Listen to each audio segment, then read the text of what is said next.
Good morning students.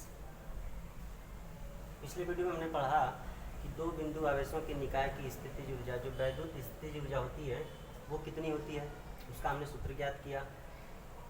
फिर इसके बाद हमने निकाला कि दो से अधिक अगर बिंदु आवेश हैं तो उनकी वैद्युत स्थितिज ऊर्जा कितनी होती है, वो भी ज्ञात किया।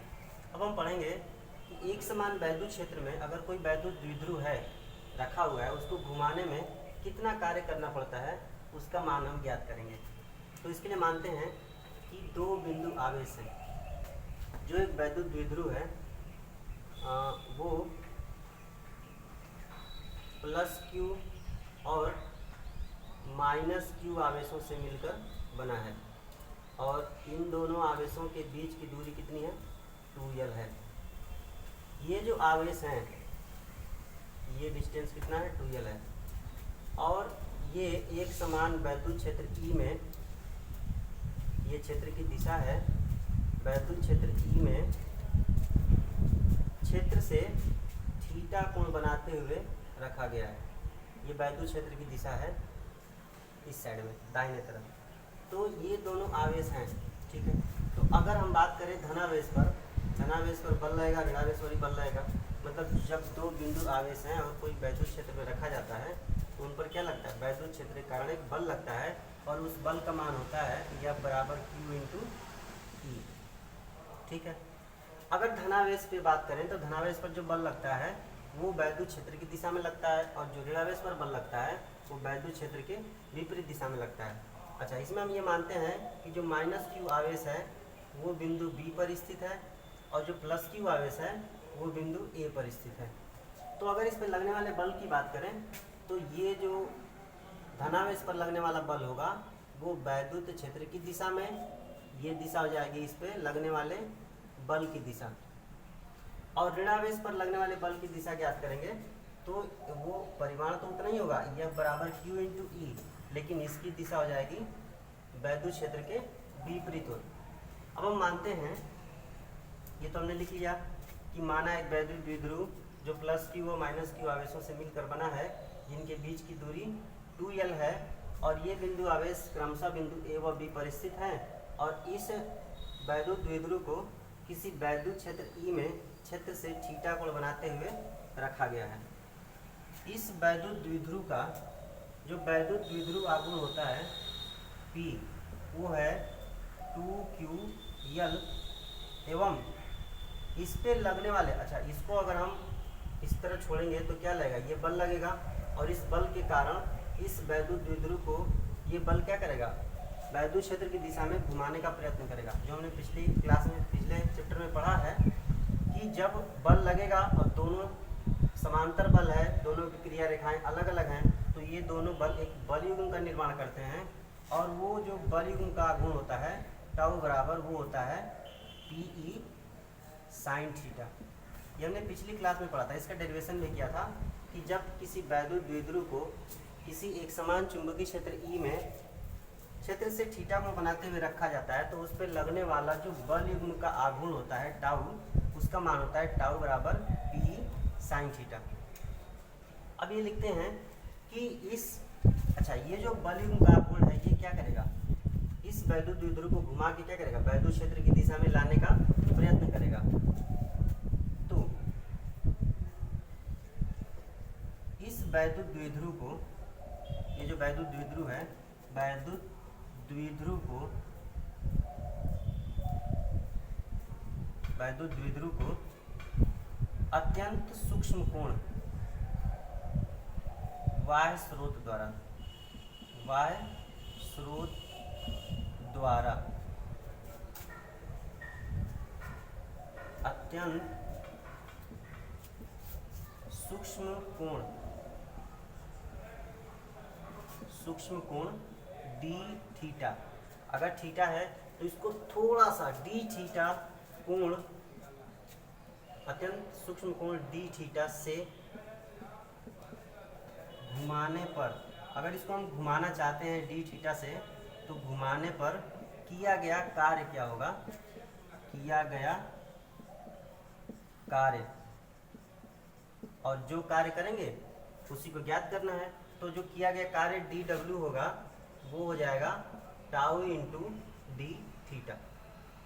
ठीक है, टाउ की वैल्यू यहाँ रखिए, तो डी डब्ल्यू बराबर मिल जाएगा आपको टाउ बराबर पी ई साइन थीटा रखिए, पी ई साइन थीटा और इंटू डी थीटा। अब अगर इस वैद्युत द्विध्रुव को, अतः इस वैद्युत द्विध्रुव को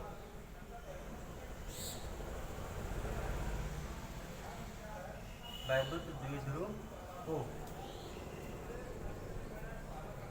क्षेत्र ई में, वैद्युत क्षेत्र ई में कोण θ1 से θ2 तक, अब हम क्या करेंगे, किसी भी कोण के लिए निकालेंगे, कोण θ1 से θ2 तक घुमाने में किया गया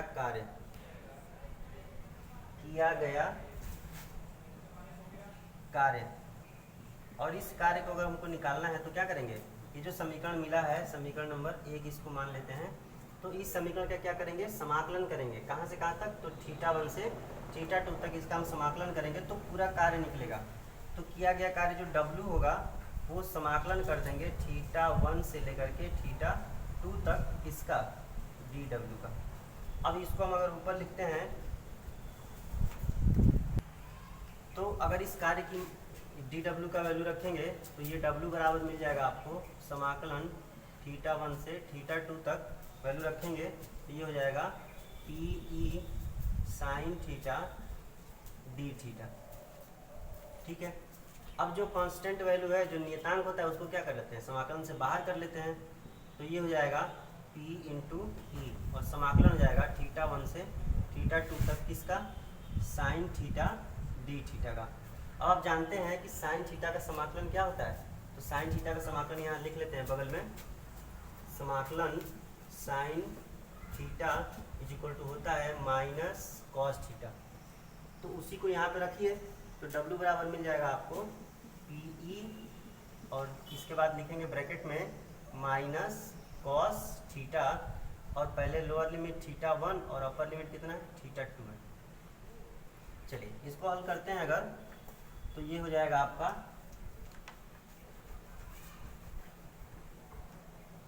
W is equal to P E, और इसके बाद पहले क्या करते हैं, पहले अपर लिमिट रखते हैं, फिर इसके बाद लोअर लिमिट, तो माइनस कॉस θ2 और फिर माइनस का, और ये माइनस एक फार्मूले का माइनस हो जाएगा तो प्लस हो जाएगा कॉस θ1।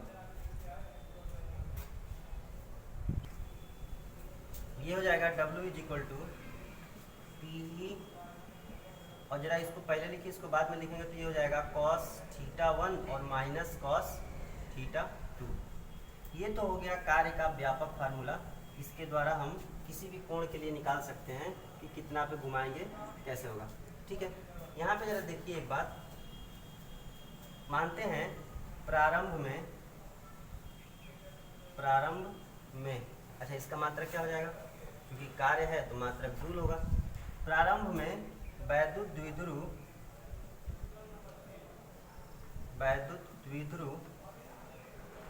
ई के, जो वैद्युत क्षेत्र ई है उसके समानांतर हो, ई के अनुदिश हो या समानांतर हो, अनुदिश हो, तब प्रारंभ में अगर ये समानांतर रहेगा, जैसे मान लीजिए ये ई की दिशा हो गई और कोई वैद्युत द्विध्रुव है, यहाँ पे माइनस आवेश है और यहाँ पे प्लस आवेश है, तो और ये इस अक्ष है, तो दोनों के बीच में कोण कितना बन रहा है, अगर हम ई और इस अक्ष की बात करें तो दोनों के बीच में कोण बनेगा वो होगा 0। इसका मतलब अनुदिश हो तब θ1 बराबर कितना मान जाएंगे, 0 डिग्री। अब इस वैद्युत द्विध्रुव को θ1 से थीटा तक घुमाएंगे, मतलब अगर प्रारंभ में वैद्युत क्षेत्र की दिशा के अनुदिश है और फिर उसको θ डिग्री से घुमा रहे हैं, मतलब ये हुआ कि प्रारंभ में वैद्युत द्विध्रुव ई के अनुदिश है तब θ1 बराबर 0, तथा द्विध्रुव को θ डिग्री घुमाने पर, थीटा डिग्री घुमाने पर किया गया कार्य, किया गया कार्य, जो W मिलेगा वो आपको मिल जाएगा थीटा 1 की जगह क्या रखेंगे, cos 0 डिग्री। तो ये हो जाएगा PE cos 0 डिग्री और माइनस cos थीटा। ठीक है, तो W बराबर मिल जाएगा cos 0 का मान कितना होता है, 1 होता है। ये हो जाएगा PE 1 माइनस cos थीटा। ये भी एक कार्य का व्यापक फार्मूला है, लेकिन इससे ज़्यादा व्यापक हम इसको मानते हैं। किसी भी कोण के लिए आप इस कार्य को निकाल सकते हैं, और मात्रा क्या हो जाएगा, जूल। अब इसमें देखते हैं विशेष स्थितियां कुछ बनती हैं, जैसे कभी कभी आपके परीक्षा में पूछता है, ऑप्शनल में पूछ देता है कि आप वैद्युत द्विध्रुव को किसी वैद्युत क्षेत्र में 90 डिग्री घुमाने पर किया गया कार्य निकालिए या 180 डिग्री घुमाने पर किया गया कार्य निकालिए। तो उसके लिए क्या होता है, विशेष स्थितियाँ होती है कुछ। पहला इसमें देखिए, वैद्युत द्विध्रुव को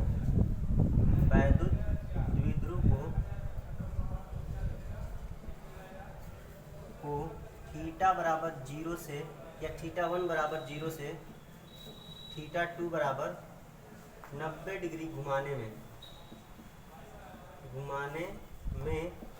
किया गया कार्य।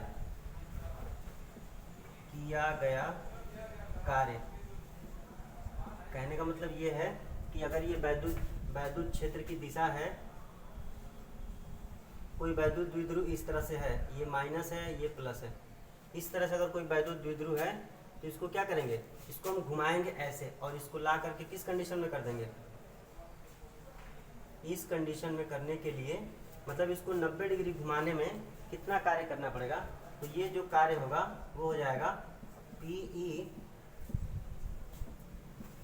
cos theta 1 minus cos theta 2 से क्या हो जाएगा, W इज इक्वल टू हो जाएगा आपका PE, और cos थीटा 1 की जगह क्या रखेंगे, cos 0 डिग्री और माइनस cos 90 डिग्री। वैल्यू रख दीजिए जरा, तो W बराबर मिल जाएगा PE cos 0 डिग्री का मान 1 और cos 90 का मान क्या होता है, 0। ठीक है, cos 90 का मान 0 होता है। तो ये मिल जाएगा W बराबर P इंटू E। मतलब अगर किसी वैद्युत द्विध्रुव को 90 डिग्री घुमाने में किया कार्य क्या होता है, W बराबर P के बराबर होता है। अब इसमें जो दूसरी कंडीशन बनती है, देखिए जो दूसरी स्थिति बनती है, दूसरी कंडीशन, वैद्युत द्विध्रुव को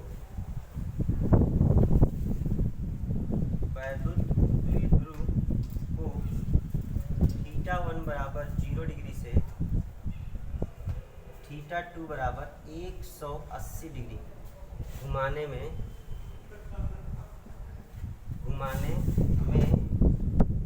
किया गया कार्य। ये जो W होगा इसको भी इसी फार्मूले से निकालेंगे। तो W बराबर क्या होता है, PE cos theta 1 minus cos theta 2 से क्या करेंगे, W इज इक्वल टू हो जाएगा PE cos थीटा 1 की जगह रखेंगे cos 0 डिग्री और माइनस cos 180 डिग्री। देखिए जरा, W इज इक्वल टू हो जाएगा PE cos 0 डिग्री का मान कितना होता है, 1 होता है, और माइनस cos 180 डिग्री का मान कितना होता है, -1 होता है। इसको जरा बड़े ब्रैकेट में लिखें, तो ये हो जाएगा आपका W is equal to PE 1 और ये माइनस और माइनस क्या हो जाएगा, प्लस हो जाएगा। तो ये आपको वैल्यू मिल जाएगा W is equal to 2PE। मतलब किसी वैद्युत द्विध्रुव को अगर आप 180 डिग्री घुमाते हैं तो जो किया गया कार्य होता है वो मैक्सिमम होता है, सर्वाधिक होता है, और इसका भी मात्रक हो जाएगा जूल, और इसका भी मात्रक क्या हो जाएगा, जूल। तो इस तरह से हमने पढ़ा कि किसी वैद्युत द्विध्रुव को किसी वैद्युत क्षेत्र में अगर घुमाते हैं तो कितना कार्य करना पड़ता है, और कितने डिग्री से कितने डिग्री तक घुमाएंगे तो कितना कार्य करेगा। ये सब आपका इम्पोर्टेंट पॉइंट होता है, इसको आप याद रखेंगे हमेशा, और परीक्षा में अक्सर बहुविकल्पी के रूप में पूछ लेता है। अब इस चैप्टर में संभवतः चौथा अंतिम हेडिंग है, एक समान वैद्युत क्षेत्र में वैद्युत द्विध्रुव की स्थितिज ऊर्जा। क्या होता है, कैसे निकालते हैं? तो देखिए, एक समान वैद्युत क्षेत्र में वैद्युत द्विध्रुव की स्थितिज ऊर्जा, परिभाषा क्या लिखेंगे कि किसी वैद्युत द्विध्रुव को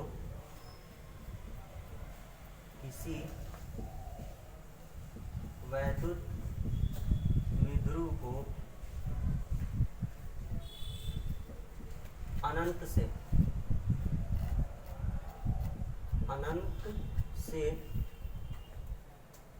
उनकी या अनंत से वैद्युत क्षेत्र के भीतर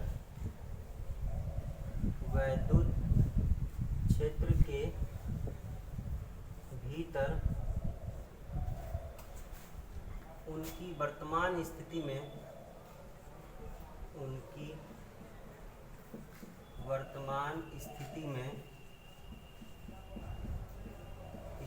में लाने में किया गया कार्य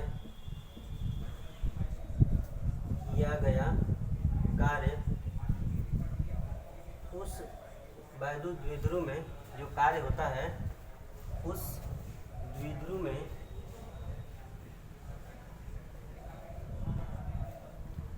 वैद्युत स्थितिज ऊर्जा के रूप में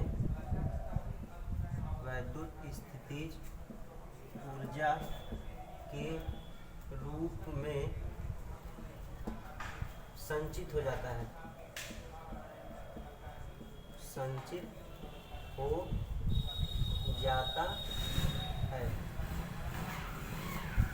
हम देखते हैं कि कैसे निकालेंगे।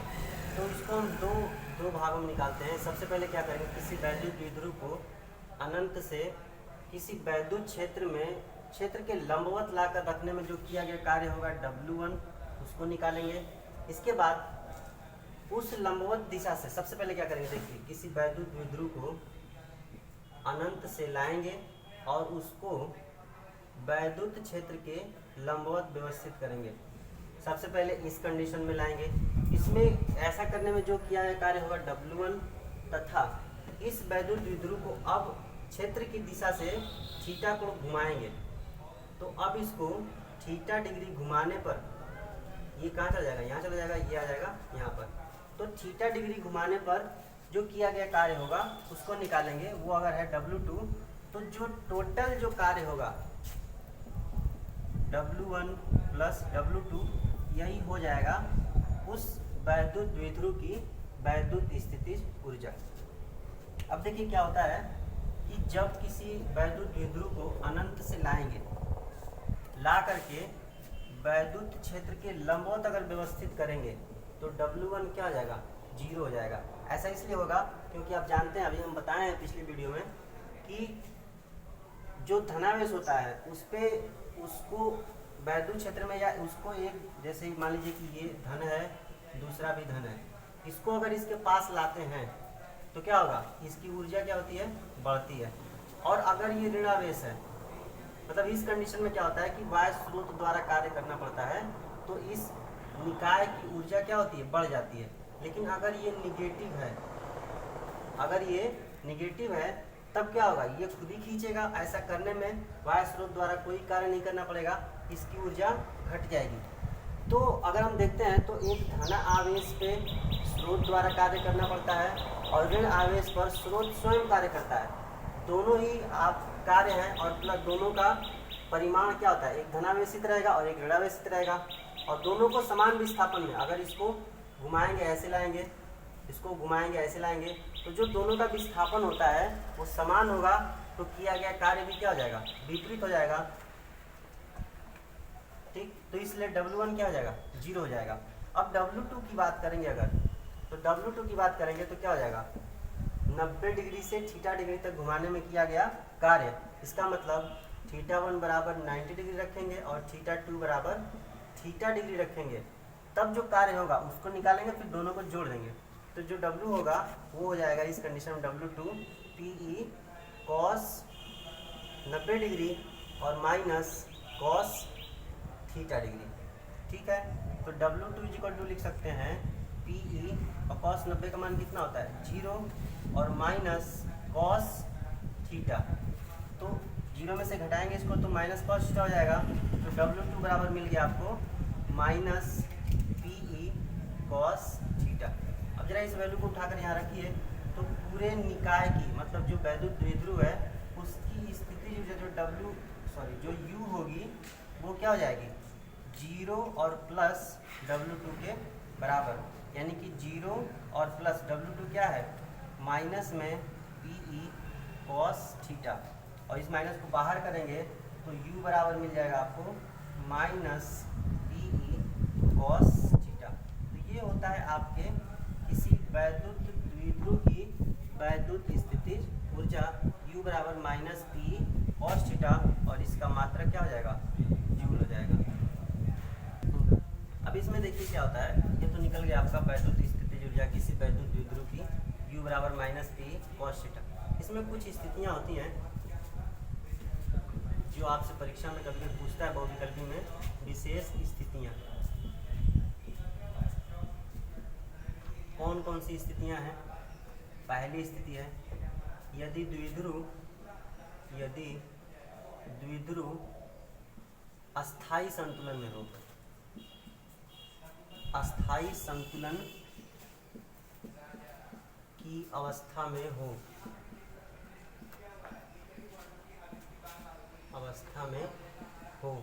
अस्थाई संतुलन का मतलब ये होता है कि थीटा बराबर 0 डिग्री हो, मतलब वैद्युत द्विध्रुव क्या हो वैद्युत क्षेत्र के अनुदिश हो, वैद्युत क्षेत्र की दिशा में हो, तो उसको बोलते हैं अस्थाई संतुलन की अवस्था।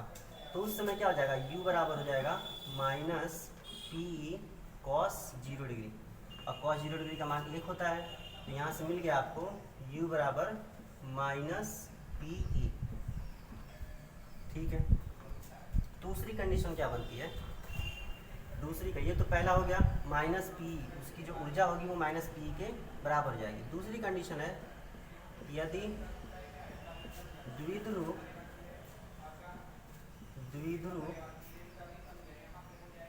क्षेत्र से, क्षेत्र मतलब वैद्युत क्षेत्र से या क्षेत्र की दिशा से,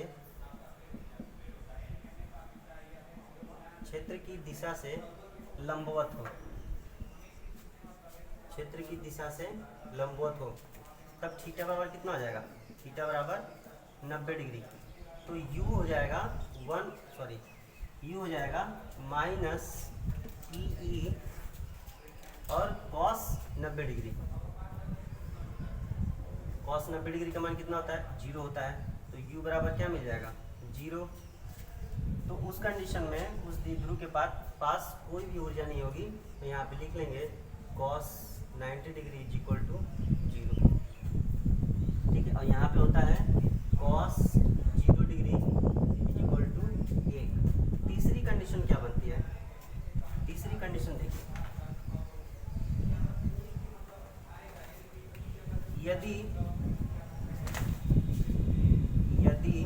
द्विध्रुव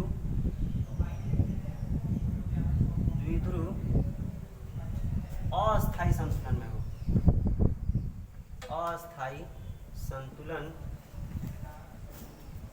में हो, इसका मतलब क्या है थीटा बराबर कितना होना चाहिए 180 डिग्री।